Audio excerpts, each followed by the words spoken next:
Olá, boa noite. Eu vou imitar o camarada que faz assim, ó. Ele tá aí, Silvio BH. Boa noite a todas e todos que estão entrando nessa live. Na verdade, propriamente dito, somente o Silvio já está aí presente. Mas vamos começar mais uma live importante, tratar de assuntos interessantes e militância sempre, né? Então são temas de extrema importância. Eu estou viajando aqui mais ou menos porque eu recebi uma notícia aqui, não muito das boas, mas tranquilo. E vamos seguindo o nosso projeto de lives. Tem uns 3 meses já que a gente tem feito lives constantes e demos uma parada devido às aulas também que tem me consumido, mas feliz. Uma boa noite, Júlio Pereira, que está aí com a gente, Lucas Flamarion.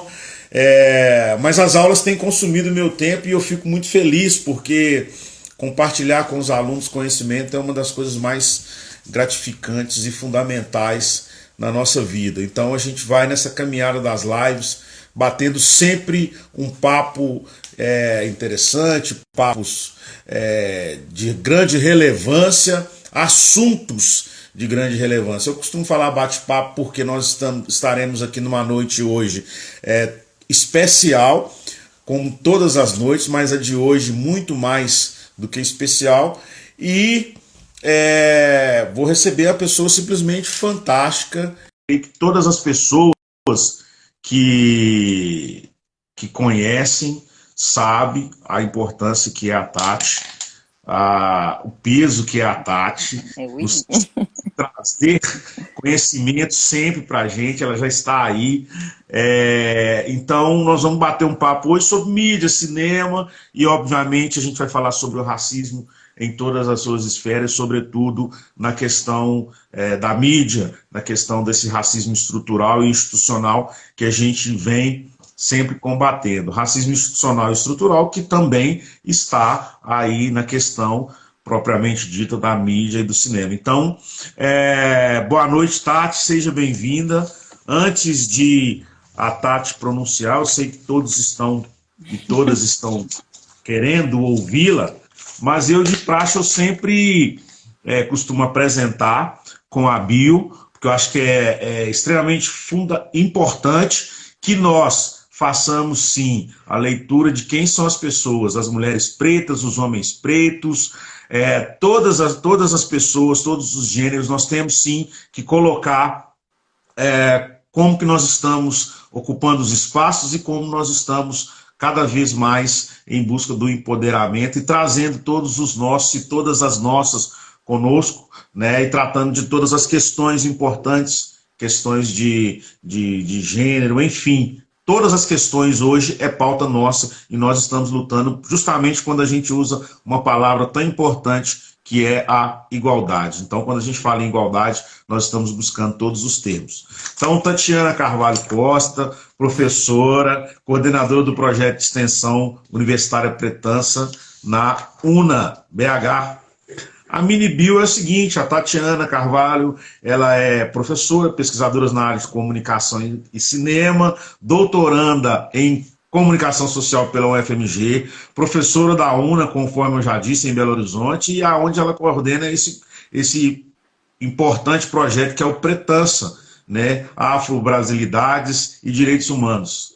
Na UFMG integra grupos de pesquisas, coragem, comunicação, raça e gênero, e poéticas da experiência, além de ser colaboradora no Núcleo de Direitos Humanos e Cidadania LGBT, participa do movimento Segunda Preta e é colaboradora de festivais de cinemas e cineclubes como curadora, programadora e júri. Desde 2018, integra a equipe de curadoria de mostras de cinemas de Tiradentes. Atua como consultora de roteiros, filmes e outros produtos audiovisuais. É coautora nos livros Olhares Contemporâneos, 2011, Mulheres Comunicam, Mediações, Sociedade e Feminismo, de 2016. dentre outras questões que, se eu for continuar falando aqui, nós ficaremos no mínimo, 2 semanas. Seja bem-vinda, Tati, boa noite. A gente já começa nessa descontração, né, que eu acho que é extremamente importante, sobretudo para tratarmos de temas tão importantes. Acho que essa descontração inicial ela é fundamental. Bem-vinda, boa noite. Te agradeço demais, Gilberto, querido, pelo convite, por estar aqui. Boa noite para você e para todo mundo que está assistindo a gente agora. E você falou de começar a descontração, né? Na descontração e no afeto, né? Que a gente tá aí sempre, agora não no isolamento social, mas não esqueça a cerveja que você está me devendo. Sim, verdade. Nós estamos nos devendo uma cerveja. Verdade. E é bom começar nessa descontração também para trazer essa dimensão tão importante para a nossa existência, que é a dimensão do afeto, né? A gente tende a ficar numa situação muito acuada, reagindo só, sobretudo nesse momento histórico que a gente está vivendo, reagindo às situações de racismo e a uma estrutura que está cada vez mais se evidenciando racista, né? Mas, como diz a professora Nilma Lino Gomes, a gente tem que operar num registro do afeto emancipatório, entendendo que a gente também está nesses lugares e nessas possibilidades propositivas, né, de existência e de desenhos de futuro para nós. Com certeza. Nilma, um grande beijo para ela, né? Quem não é fã? Não é? Né? Não é? Não tem nem como. Incrível, ela é mulher incrível demais. Incrível. Tati, e essa militância nossa ela é importante em todos os sentidos. Eu falo essa militância nossa, Gilberto Silva, além da militância do dia a dia, do cotidiano, né, eu tenho uma grande responsabilidade que trata da questão jurídica. Né? Então, eu acho interessante que, dentro de todas as questões que nós já fizemos, né, lá na UNA, eu sempre tive a oportunidade de falar sobre o direito, falar sobre o racismo dentro de uma ótica do direito, que para mim eu acho que é fantástico, super interessante, e nós sempre interligamos isso, né? E você com esse viés do cinema, da imagem, do audiovisual, sempre deu bom, né? Sempre deu bom a gente falando.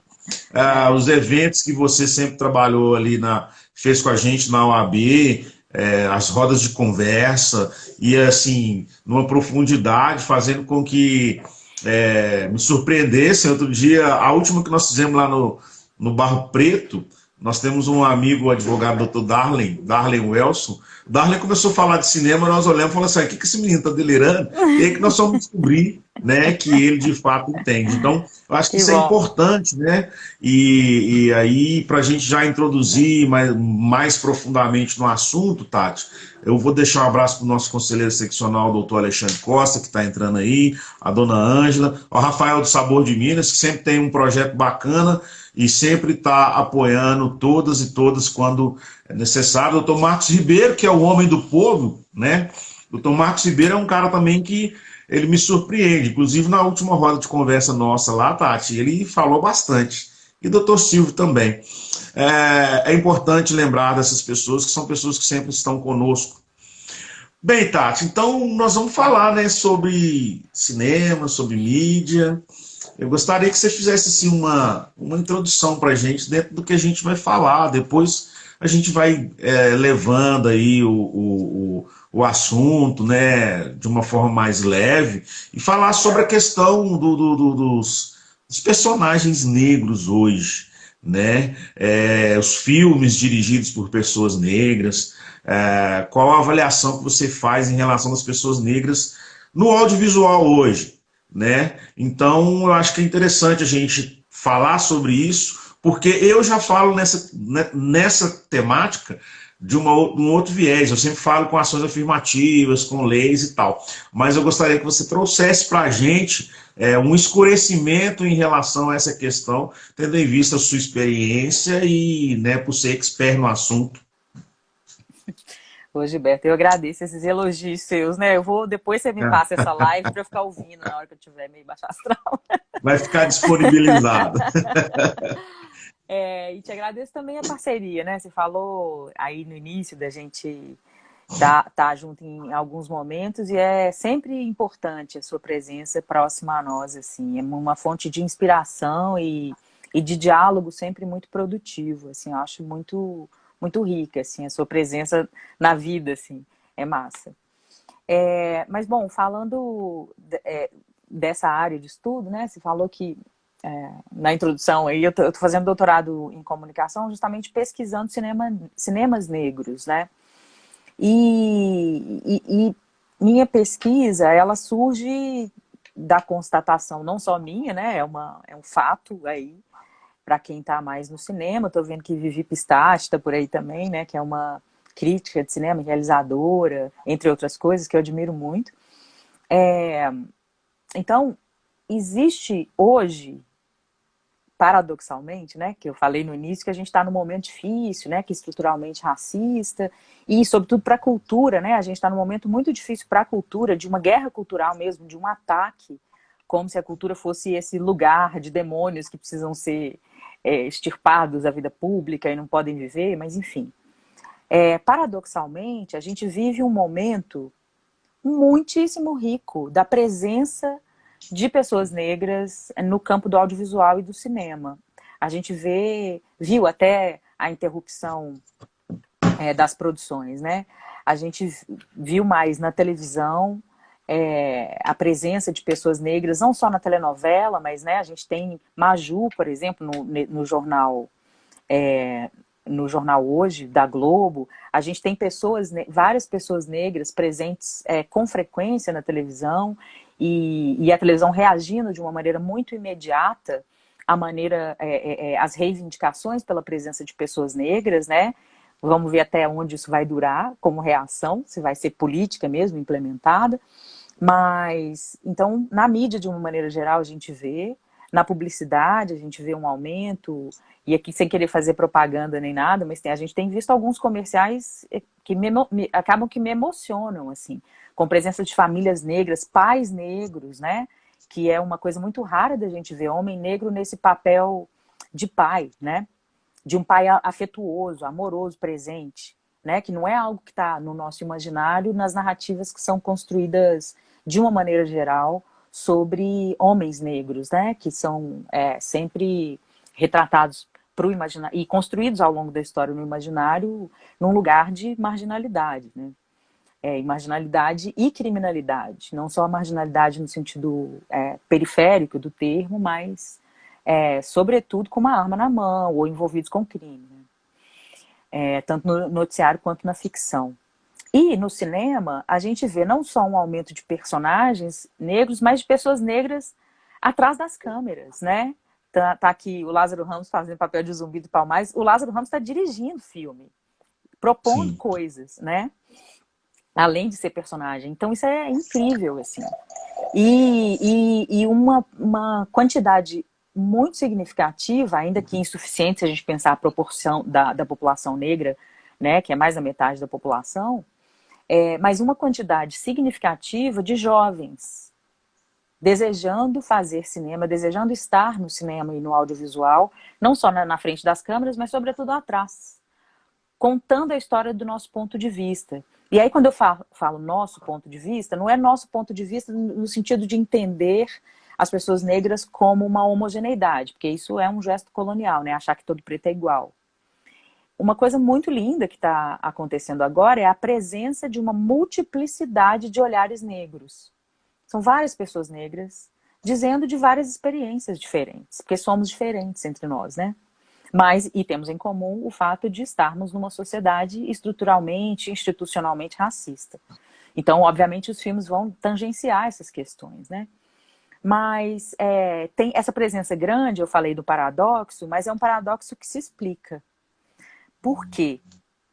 É uma presença grande e significativa de pessoas negras na arena pública que vem de uma demanda da própria sociedade, é fruto de uma demanda da própria sociedade. Se a gente tem um pequeno aumento na publicidade, tem algumas pesquisas ótimas, assim, tem um grupo que chama Grupo de Estudos Multidisciplinar em Ações Afirmativas da Universidade Estadual do Rio de Janeiro, da UERJ, GEMA-UERJ. Esse grupo tem levantamentos estatísticos maravilhosos das 2 primeiras décadas e algum período anterior, da década de 90, sobre essa representação de pessoas negras no audiovisual. Então tem a presença de pessoas negras na publicidade, por exemplo.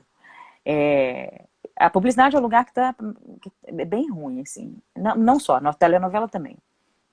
Mas na publicidade há uma variação na média anual, assim, tem ano ou período em que menos de 5% das pessoas negras que aparecem na publicidade na televisão brasileira são negras. A gente está num período agora, desde 2017, 2018 para cá, que esse número aumentou um pouquinho, mas passou para 12%. Ainda é muito pouco, né? Ainda é muito pouco. Na telenovela, o GEMA tem um estudo que pega 20 anos de telenovela. Décadas de 90 e início dos anos 2000. E aí todas as telenovelas da Globo, assim. Só 3 personagens, 3 atrizes, imagina. 20 anos de telenovela. 3 atrizes interpretaram protagonistas. 2 delas só, que são negras. A Thaís Araújo e a Camila Pitanga. Que se repetem em alguns papéis, mas isso é muito impressionante, assim, dessa subrepresentação, né? E no cinema tem uma questão, e até vou pegar a colinha aqui, porque são dados mais... No elenco principal, o GEMA fez um estudo no início dos anos 2000, pegando até 2014. O elenco principal...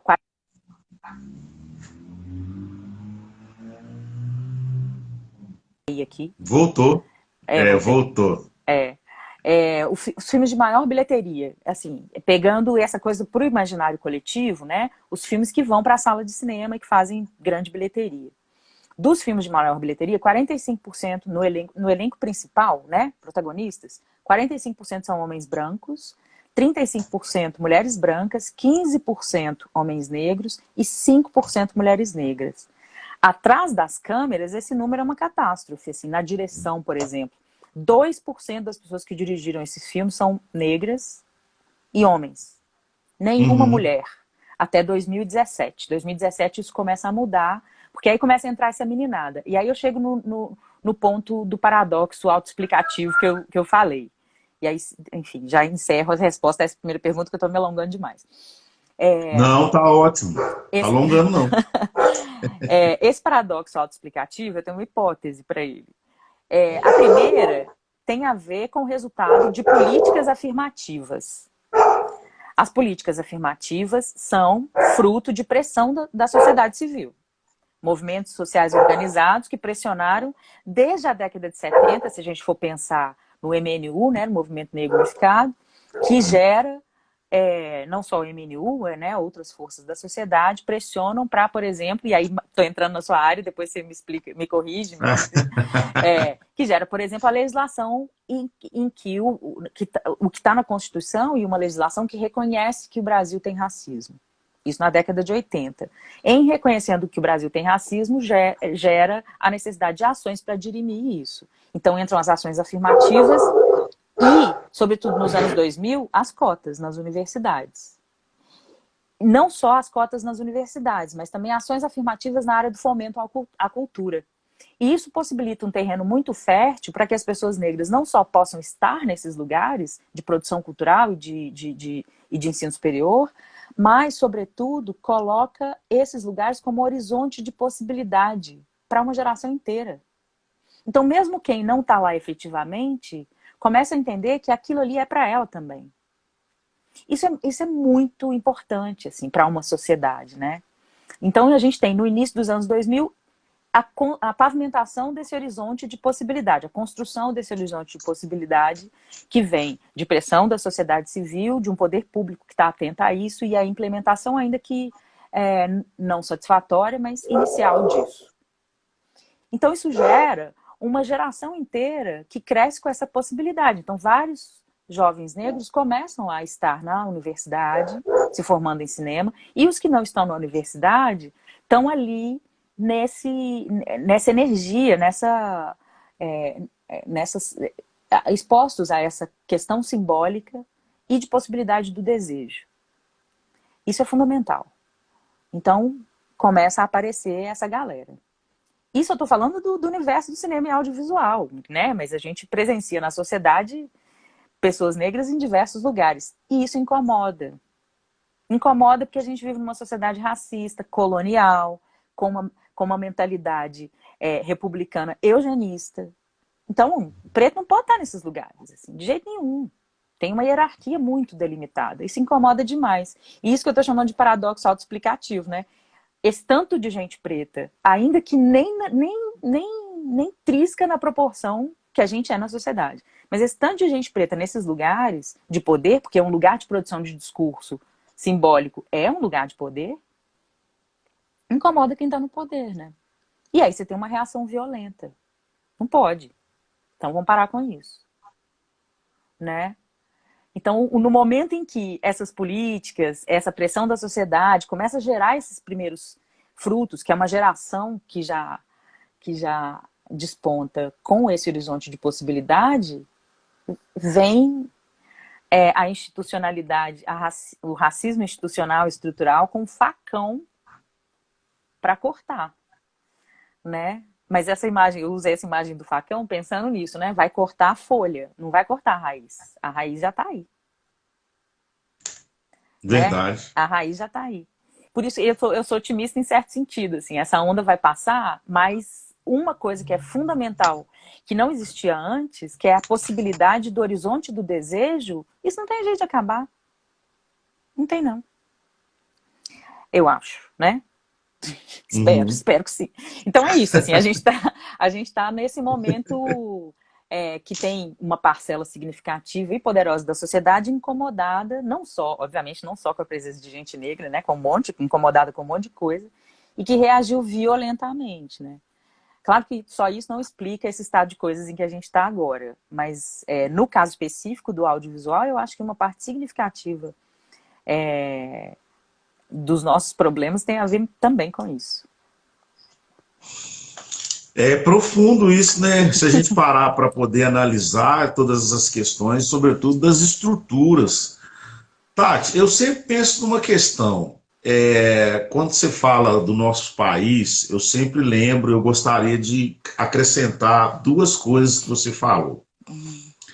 Patriarcal e fundamentalista. Esse fundamentalismo que nós estamos vivendo hoje, ele é preocupante, porque ele é esse sistema fundamentalista que tem hoje, e a saber, na seara do neopentecostalismo, e aí quando eu falo nessa pegada, não estou falando de denominação, então todos os meus irmãos cristãos não levem, evangélicos não levem para essa questão.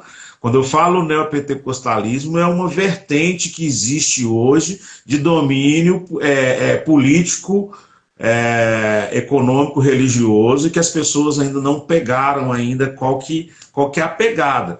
Esse fundamentalismo desse neopentecostalismo, ele vem desde a década de 70, lá dos Estados Unidos. George Bush tentou ressuscitar ele, hoje o Trump vem trazendo, o Brasil vem copiando, e por incrível que pareça, outros países, até Israel, tem tido essa vertente como uma forma de usar esse fundamentalismo para manter o poder político-econômico, e a gente sabe que o poder político-econômico sempre foi o desejo de todas e todos que assim almejam, haja vista a riqueza da Igreja Católica, haja vista o poder que foi e que ainda é Roma, né? E aí, se a gente for entrar dentro dessas questões, a gente sabe que existe essa vertente. Então, esse fundamentalismo e essa vertente, ela carrega muito do racismo estrutural, que normalmente nós vamos ver pessoas dentro de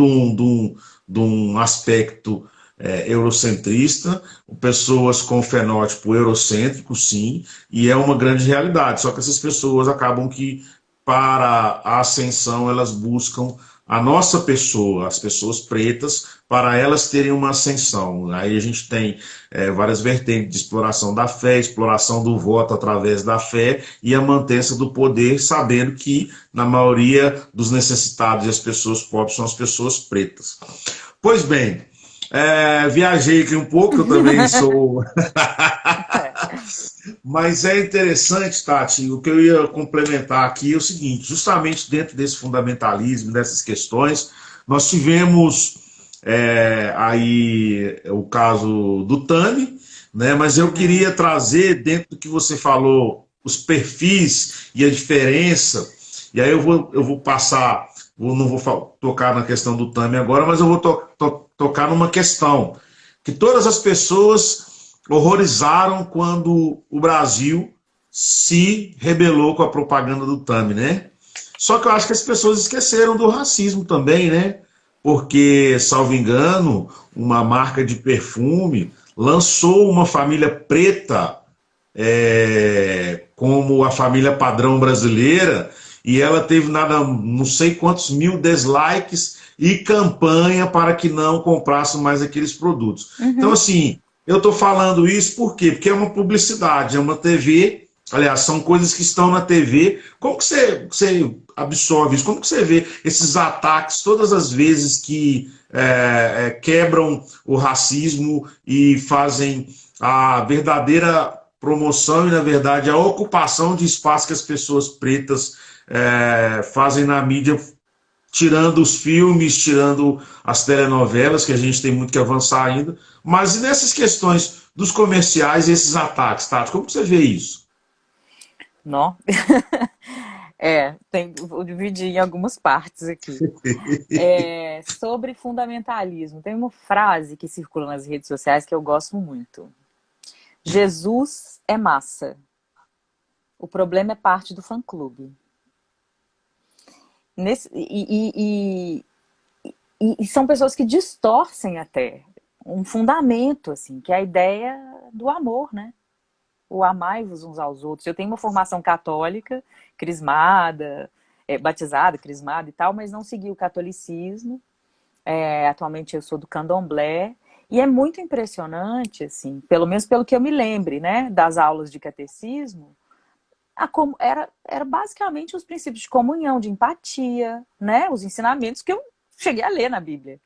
E que são completamente opostos a certas atitudes, assim, pensando desse lugar da minha fé, que é o candomblé, assim, eu tô lá no terreiro, o terreiro que eu frequento lá em Santa Luzia, instalaram uma igreja na frente do terreiro que fica xingando o terreiro, denunciando o terreiro, cometendo atentados contra o terreiro, assim, violência física, sabe? É um absurdo, assim, nesse sentido desse fundamentalismo. E eu acho que esse fundamentalismo, ele diz respeito também a uma ideia que tem, enfim, né, também não vou ficar aqui filosofando, não, mas tem uma lógica que colou muito agora nesse discurso político, que é a ideia de um inimigo, né? Eu tenho que atacar alguém. E aí é um horror, né? Porque acaba que vira uma questão de uma violência extrema. Mas aí, voltando para um cenário macro, não só especificamente sobre essa questão política, porque senão a gente vai achar que é um problema de agora, né? E a gente está vivendo um sintoma de questões mal resolvidas históricas na nossa sociedade. Então, atacar uma família negra como representante possível de uma família brasileira é uma reação meio descompensada, mas compreensível, de uma sociedade que adere a um discurso mais amplo, colonial, eurocêntrico, e depois, né, o centro do poder se desloca para os Estados Unidos, mas a lógica é a mesma, que funda uma ideia de sujeito universal, e que tudo é o outro e inferior. Então, o que é esse sujeito universal? Que é da modernidade, que é do conjunto de pensamentos que vai fundamentar todas as áreas de conhecimento, todas as lógicas de funcionamento da nossa sociedade. Está nesse sujeito universal moderno, que, por sua vez, vem também de uma outra lógica eurocêntrica, helênica, grega, né? Mas pensando só assim, o sujeito universal moderno, que gera todos os sistemas que a gente entende hoje, como democracia, capitalismo, etc., e as estruturas decorrentes disso, né, sobretudo as jurídicas, esse sujeito universal é branco, é homem. É um homem branco. Tudo que não é o sujeito universal é o outro.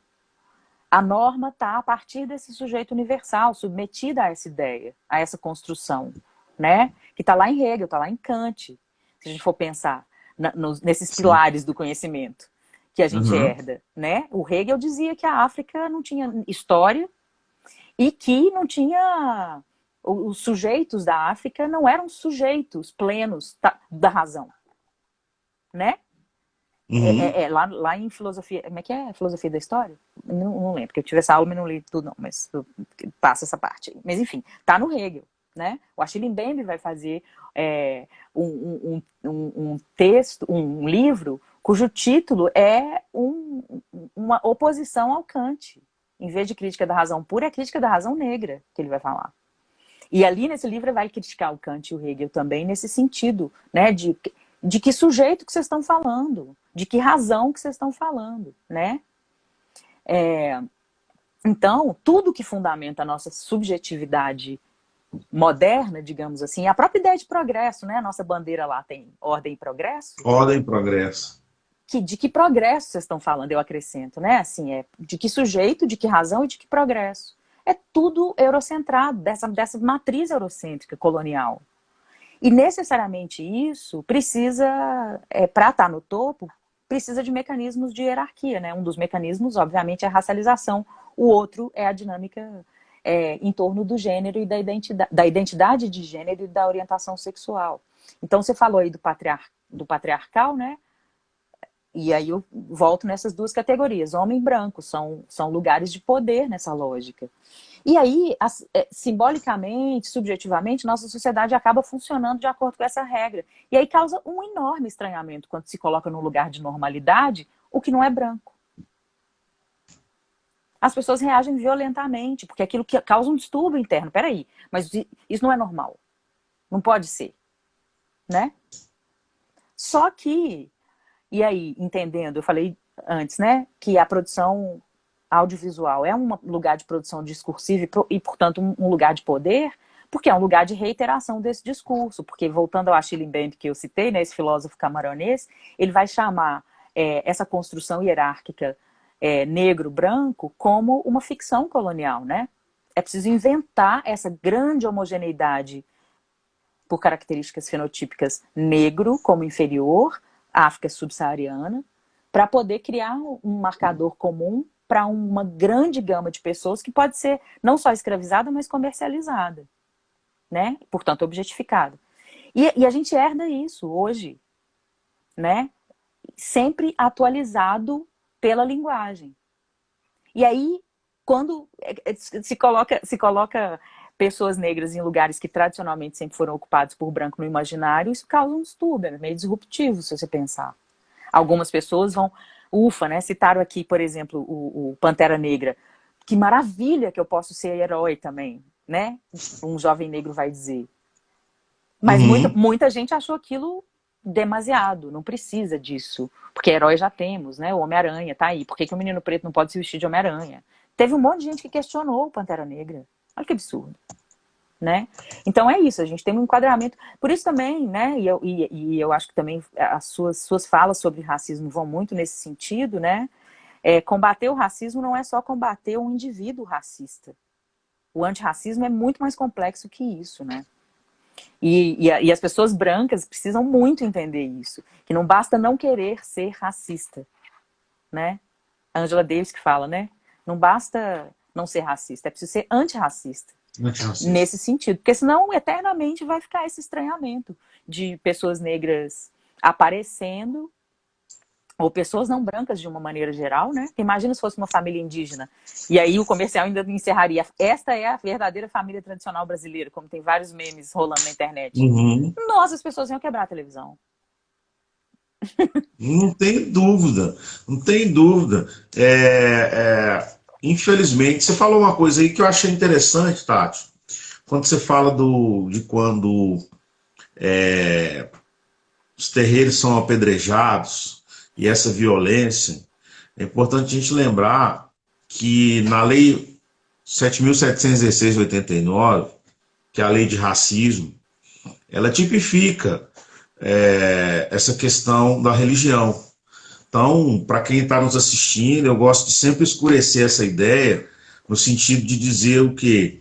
Gente, não é só depredar e destruir racismo. Quem faz isso é racismo.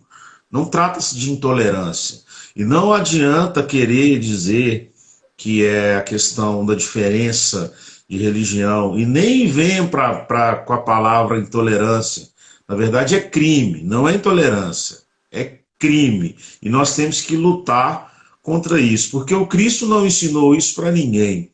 O Cristo não ensinou desrespeitar as religiões. Ele ensinou que a filosofia dele, a teologia dele, era a teologia correta, mas de forma alguma ele mandou bater, quebrar e tirar o direito de outro. É muito pelo contrário, ele sempre respeitou esses direitos. Então, as pessoas que às vezes tentam dizer, é uma intolerância, não. E outra coisa que eu acho interessante é que, além de ser racismo, nós temos que lembrar que, se quer usar o termo demonização de uma religião, que você faça dentro dos limites que a ti pertence. Ou seja, se você está num debate, ou se você está querendo discipular alguém, ou se a pessoa permite ouvir, que você troque uma ideia de religião para religião e faça uma construção.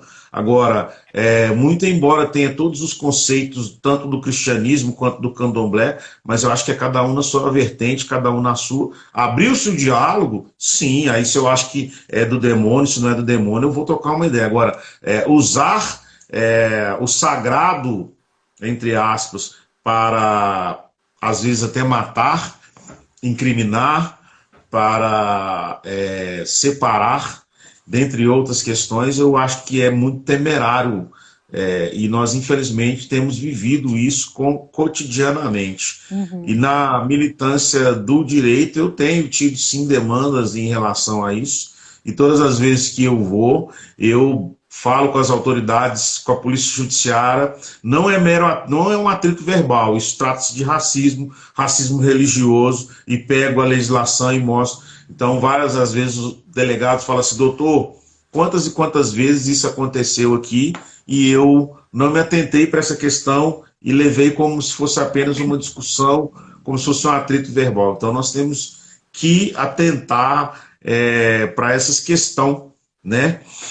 Tati, vejamos bem, esse crescimento das pessoas negras no audiovisual, no transcurso do cinema, na história do cinema, como que isso tem evoluído? Aí eu falo do cinema, mas eu também quero falar de uma questão também que é uma coisa muito explorada e muito vista no Brasil, que são as telenovelas. Né? Então a gente sempre tinha uma figura do serviçal, né? E como que isso tem acontecido? Porque várias das vezes, quando pessoas pretas têm o protagonismo principal, a crítica vem em cima. Então, dentro da sua ótica, como que essas questões estão evoluindo? De fato evolui ou repete-se os personagens negros e não abre, de fato, espaço para outros? Nova, você falou da novela, eu também pensei no telejornal, porque eu citei a Maju, né? Ela todo dia tem uma crítica a Maju, falando, ela erra demais, ela é isso, ela é aquilo. As pessoas não conformam de uma mulher preta estar ali naquele lugar, né? É muito maluco. Um homem branco pode errar o quanto for, o Boni, o povo vai achar que é até charmoso. E no caso da telenovela, do cinema e tal, eu até citei no começo, né? A gente vê um aumento de personagens e um aumento de pessoas atrás das câmeras. Não que não tivesse havido antes, né? Sempre houve personagens negros na história, sempre houve. Só que houve personagens negros em que posição, né? Você citou bem aí. Em que posição? Porque se a gente pensar nessa trajetória, dessa representação, né? E aí pensando nessa diferença entre representação e representatividade, né? Porque ter gente preta lá, tem, né? Eu citei a Thaís Araújo, que foi a primeira mulher negra a interpretar uma protagonista numa novela da Globo, se não me engano, em 2004. Qual o nome da novela? Da Cor do Pecado. Veja bem. Sabe, é para celebrar uma mulher preta protagonista? Sim, mas nessas circunstâncias, a primeira mulher negra a ganhar um Oscar, Hattie McDaniel, 1936, se não me engano. Qual que foi a personagem? Mami.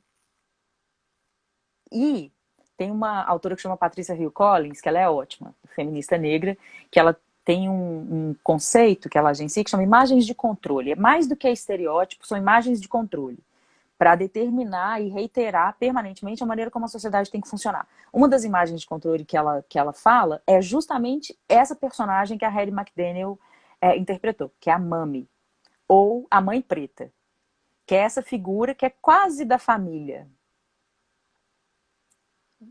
Né? A gente fala família, todo mundo enche o coração de ternura. O nosso problema é o quase. Porque não chega a ser família, né? Ela pega Covid e ela é a primeira pessoa a morrer no Brasil porque a pessoa que considera ela quase da família chegou da Europa e contaminou ela e ainda mandou ela embora de táxi para poder morrer no hospital. Então a Mami é essa figura mítica até nas representações ao longo da história no cinema e na TV, que determina uma posição social para uma mulher negra, né? E, nesse caso, mais perversamente ainda, por dois motivos. Primeiro, porque é um filme, chama E o Vento Levou. É um filme que exalta o sul dos Estados Unidos supremacista branco. Esse primeiro ponto. Segundo ponto é que essa mulher negra, ao participar da cerimônia do Oscar, não pôde entrar pela porta da frente, porque havia as leis de Jim Crow, segregacionistas, e pessoas negras não podiam entrar para a plateia do teatro, onde ela foi receber o Oscar. Ela teve que entrar pelos fundos para fazer o discurso, imagina. Então, assim, é muito perversa essa história, né? Até hoje isso ainda existe. Quantas pessoas negras estão ali presentes na tela para cumprir tabela e não são personagens complexos, não tem subjetividade, são a melhor amiga da personagem que vai só aparecer lá rapidinho, aí fala, não, mas tem personagem preto, né? Uhum. O que tem acontecido agora recentemente não só recentemente, né? Ao longo da história, alguns atores, né, deram uma mexida nesse lugar, como o Zósimo Bubu, por exemplo, o próprio Antônio Pitanga, né, a Léa Garcia e tal. Mas, pontualmente, o que tem acontecido mais recente é pensar não só a representação, mas também a representatividade. Quer dizer, o que significa, de fato, simbolicamente, para essa dinâmica desse país racista, essas pessoas estarem em lugar de poder. E aí volto no exemplo que você deu, né? Uma família negra ser possível num comercial de Dia dos Pais, né? Uma família negra nuclear, que é raríssimo a gente ver isso na vida e, sobretudo, na mídia, né? Porque o que a gente mais tem por conta desse genocídio da juventude negra e desse lugar relegado aos homens negros na nossa sociedade, são famílias em que a mãe está ali presente, mas o pai ou já foi assassinado, ou não está mais ali, né? Ou sequer registrou o filho. Então a gente tem essa questão aí.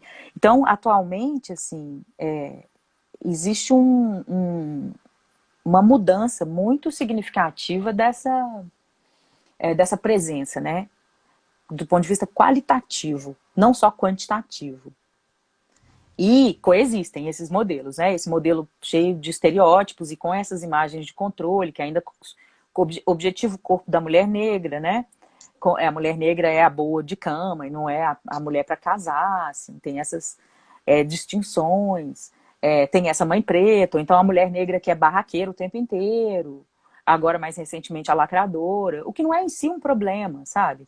O problema é nos aprisionar nesses estereótipos e mais do que funcionarem como estereótipos, funcionarem como imagens de controle, no sentido de determinarem os modos de existência subjetiva e objetiva na vida, né? E isso tem também consequências pela própria formação, né? Assim, se a gente for pensar esses enquadramentos das pessoas negras, esse homem negro que está sempre relegado à marginalidade.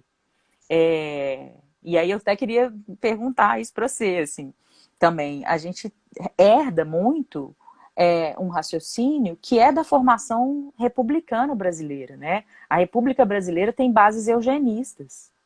Eu citei a Mami, mas no Brasil a gente tem a nossa Mami mítica, né? Que é a tia Anastácia, do Monteiro Lobato. Aí já fugindo um pouco, e teve na televisão, nós somos mais ou menos da mesma geração, a gente viu o Sítio do Pica-Pau Amarelo.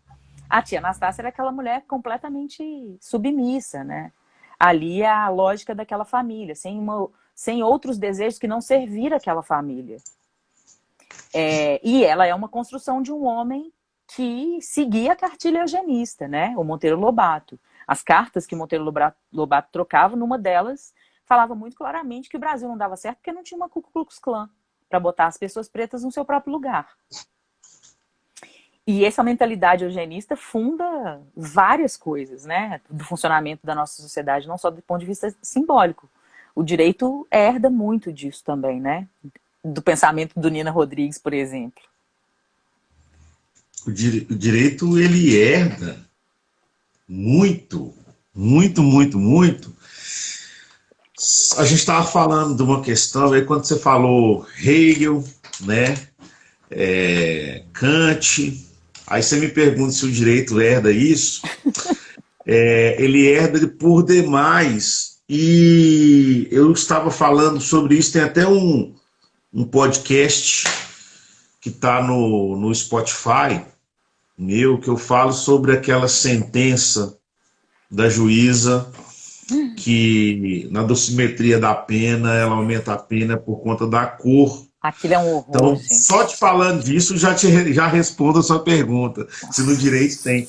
Mas, quando a gente estuda criminologia, a gente tem que lembrar do Lombroso, as teorias de Lombroso, César Lombroso, que traz as pessoas pretas, o fenótipo e toda aquela questão como criminosos. Sim. Pessoas propensas ao crime, pessoas que já nascem com a natureza criminosa. E qual que é a consequência disso no direito? A violação de direitos, porque isso alimenta o racismo estrutural e institucional nas instituições de segurança pública. Isso vai para a sociedade de uma questão, passou um preto perto, esconde a bolsa, e entre outras vertentes. Então, o direito, ele é, de fato, impregnado disso. E aí, Tati, eu vou sempre falar uma coisa. Apesar de termos no direito, apesar de termos na filosofia, com aqueles camaradas, sobretudo, século XVIII, né, com o iluminismo em alta, iluministas racistas, enfim, a gente tem que lembrar, e a gente não pode poupar, o poder político de Roma, poder político religioso de Roma, que sempre tratou as pessoas pretas como se não tivessem alma. Sim. Pessoas que não teriam direito à salvação. E aí, quando a gente passa por dentro de todas essas questões, a gente vai falar do direito, da filosofia, vai entrar na religião, e aí a gente vai entender por que as religiões hoje, esse fundamentalismo, ele é tão racista. Mas o direito, ele é assim. A legislação penal, a legislação no Brasil em si, ela tem um objetivo, o encarceramento de pessoas pretas. Né? Isso é uma realidade. Se olharmos o cotidiano, as sentenças, as penas, a lei tem cor, ela tem um objetivo. Não é só o PPP que era antigamente, né?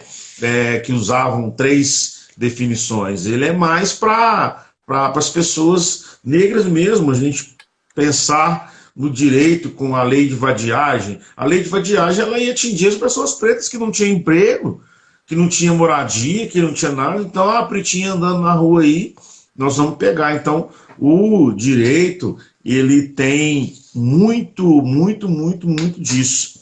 Bem, olha como que o tempo passa rápido. Como nós temos apenas 10 minutos, Tati. Nossa, já acabou. Eu falo demais, Não, nós falamos, eu também já adoro falar. Uma das áreas maiores suas de estudos é o cinema negro, né? Uhum.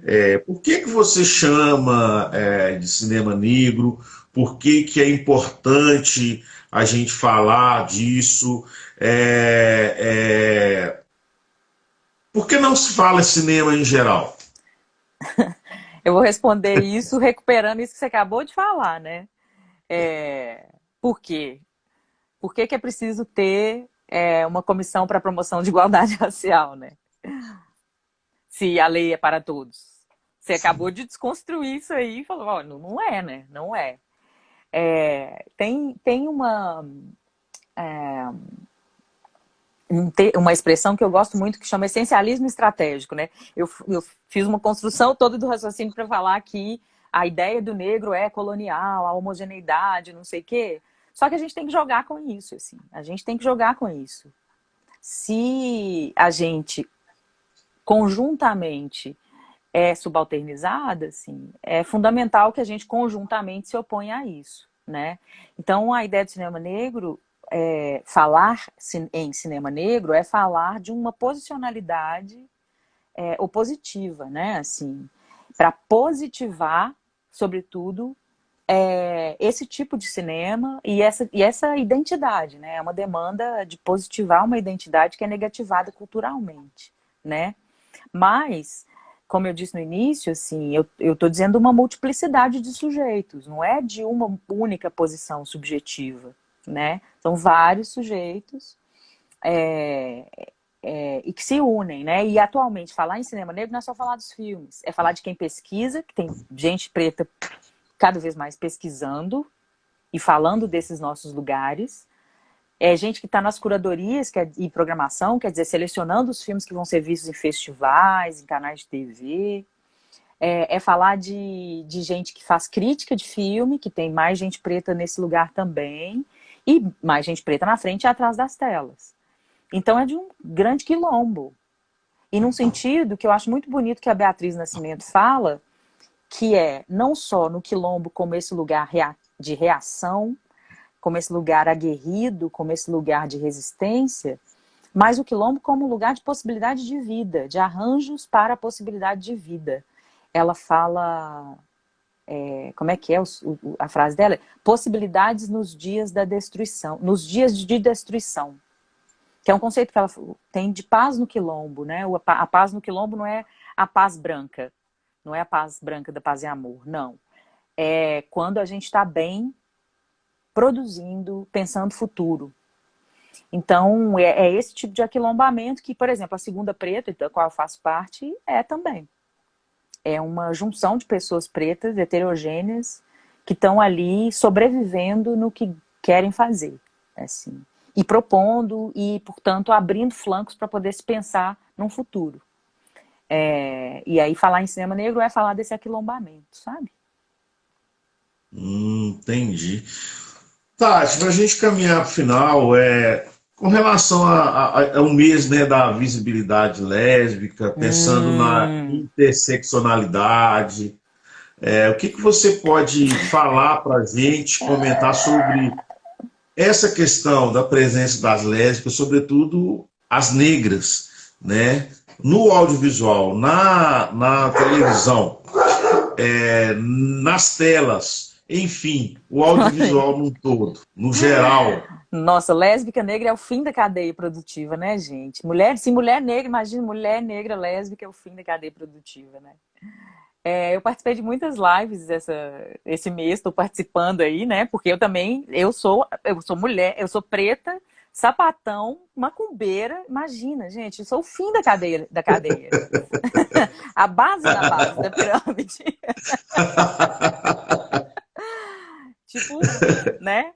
Mas eu acho importante assim falar disso porque quando a gente fala eu acabei de falar disso, né, também, quando a gente fala de população negra, a gente está falando de uma multiplicidade de pessoas, assim, e há essa idiosincrasia dentro do movimento negro, né, não é à toa que surge o feminismo negro para dizer, olha, o movimento negro, naquele momento em que surge o feminismo negro, é para dizer que o movimento negro era machista. E aí, quando surge um movimento de lésbicas negras, é para dizer, olha, existe uma lesbofobia e, em outra instância, uma LGBTfobia dentro do movimento negro. Então, existem essas variantes dentro, assim, porque afinal de contas somos um grupo de seres humanos, assim, com as suas complexidades, né? De novo, pensar que somos todos iguais é um gesto colonial, né? Então, nesse sentido, existe, nesse lugar do cinema, uma potência muito grande vinda das meninas lésbicas. É muito impressionante a quantidade de filmes e a qualidade dos filmes que elas têm feito. E aí já deixo dicas, porque tem muitos desses filmes online. Tem a Mariana, esqueci o sobrenome dela agora. Qual que é o sobrenome da Mari, gente? Esqueci, desculpa, Mari. Mas um filme lindíssimo que chama Minha História é Outra, que ela vai trazer não só mulheres lésbicas, mas mulheres lésbicas gordas se amando. E não é se amando no romance, elas gostando, no sentido do autocuidado, assim. É uma ruptura com padrões completa quase, né? É uma mulher lésbica gorda no cotidiano, se cuidando, tomando banho de banheira, cuidando do cabelo, conversando com a amiga, ali na quebrada dela, que é uma favela em Niterói, inclusive. As meninas são de Niterói. Então, são possibilidades de aberturas para a complexidade da vida que essas meninas estão colocando, que é muito bonito, sabe? É muito bonito. E que vem rompendo essas barreiras para nós no sentido mais amplo, assim. Não só para mim, que me identifico com elas, mas para nós como humanidade, de uma maneira geral, né? Fazendo com que a gente se afaste cada vez mais desse ideal fictício e tão prejudicial. Opa! Desse ideal Voltou. fictício. Desse ideal fictício e muito prejudicial do sujeito universal, que sustenta essa ideia furada de progresso, que a gente entrou nela, que é um progresso parcial e que tem implicado nessa ideia de progresso, a destruição de pessoas como eu, por exemplo, né? Então, é muito importante, assim, a gente falar disso, sobretudo nesse mês, né, dia 29, que é o dia da visibilidade lésbica. Obrigada por ter tocado nesse assunto. Não, com certeza, e é um assunto que a gente tem que tocar muito, porque, infelizmente, a situação política que nós vivemos incita, às vezes, até a violência contra LGBTs, e enfim. Uhum. Tati, pediram para a gente fazer uma nova live, eu já estou te convidando para uma outra. Nós temos muita coisa para prosear, né? Numa sexta-feira, um bate-papo desse, a gente já enriquece o nosso final de semana. E eu acho que nós temos que fazer cada vez mais esse tipo de projeto, que as lives fiquem para sempre, né? Porque tem gente já pedindo uma live para amanhã. Doutora Cristina Tadielo, um beijo. Oi, Cris, beijo. A nossa coordenadora do grupo temático Mulheres Negras da Comissão de Promoção da Igualdade Racial da OAB Minas. Então, Tati, eu acho que a gente tem que estar nesse diálogo, ele tem que ser cotidiano. Eu acho que nós também temos que formar as pessoas nessa concepção de entender o outro, de respeitar o outro e a diversidade num todo. E quando eu falo a diversidade LGBT, a diversidade preta, é todo mundo, né? Não tendo um discurso humanista de Morgan Freeman, somos todos seres humanos, mas na essência e na concepção que cada um sabe do que a gente está tratando aqui agora. Bem, nós teremos uma outra live, eu te agradeço muito, e o doutor Ender, nosso presidente da comissão, presidente da subseção de Lagoa Santa, que é um grande amigo também presente. Enfim, Tati, 20 segundos para você se despedir de nós. Um beijo, te agradeço demais, querido. Eu que agradeço. Pessoal, semana que vem teremos mais lives interessantes. Um beijo para a doutora Luciana Nogueira e tamo junto. Vamos seguindo, porque nós vamos cada dia mais mostrar o cartão vermelho para o racismo e mostrar o cartão vermelho para a LGBTfobia, enfim, tudo que é desse povo aí que nós falamos agora, nós vamos jogar fora. Beijo, Tati. Obrigado a todo mundo. Boa noite. Um abraço. Outro. Bom fim de semana. Obrigado, querido.